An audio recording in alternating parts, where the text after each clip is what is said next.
Welcome back, foodies. It's been a while since our last video, 2 years to be exact, but the 3 generations of Italian bakers are back.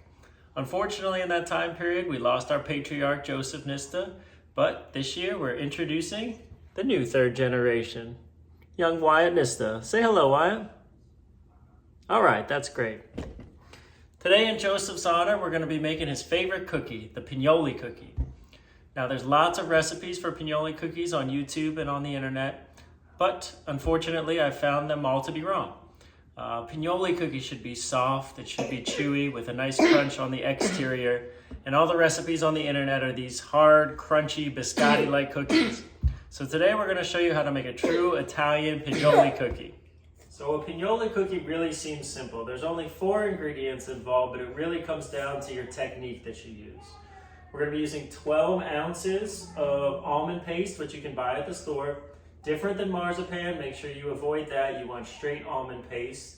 We're going to be using 4 large egg whites. And then we've got 2 kinds of sugar, regular white granulated sugar, which we'll use a ½ cup of, and powdered sugar, which we're going to use a cup of. And then the key ingredient is a pine nut. We'll be using about 1.5 cups of the pine nuts or so. Pine nuts are crazy expensive, so you can sub out pine nuts if you'd like. In the past, I've used mixed nuts. You can use chopped pistachios, whatever you'd like if you choose. But like I said, it comes down to technique, and so let's get this thing started. We preheated our oven to 325 degrees, and now we're going to get started on the mix. We'll start with a ½ cup of granulated sugar,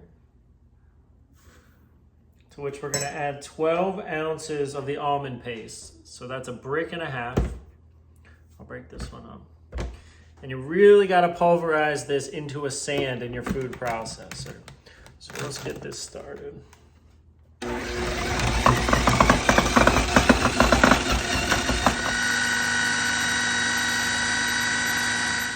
So we let our food processor go for about 30 seconds, and that really pulverized the almond paste and the granulated sugar into a sand-like consistency. We've taken 2 of our eggs and split them. We're just going to be using the egg whites in this recipe.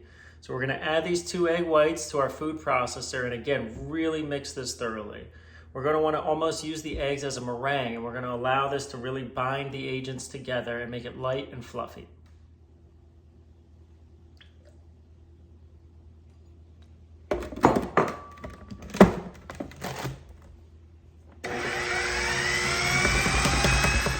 So we're about 30 seconds in with our egg whites, and I want to show you what the consistency should look like. So if you look at it, it looks very light, almost gelato-like in there. And that means that we've really whipped our egg whites well.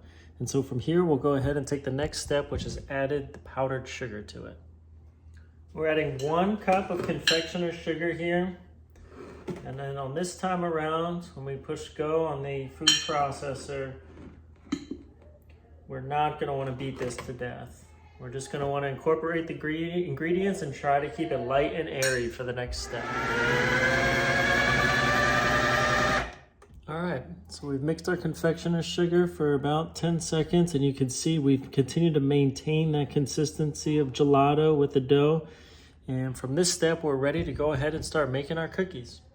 So we have our mix here. I've cracked our last 2 egg whites into a bowl and filled a bowl about half full of pine nuts. I have a little bit of flour here just for my hands. You're going to make 1-inch balls. Luckily, we have a scooper.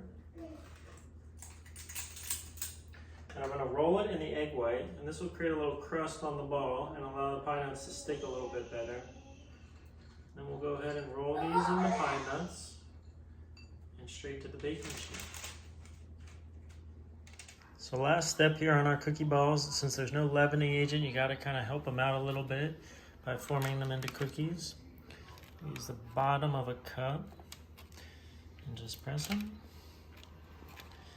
And these are going to go in the oven at 325 for like 12 to 15 minutes until they are lightly brown. All right, so after about 15 minutes in the oven, our cookies are all done. They are light, they're soft, and now we give them a taste test. That's right. Well? Good. Perfect. Until next time, we'll see you on 3 generations of Italian bakers.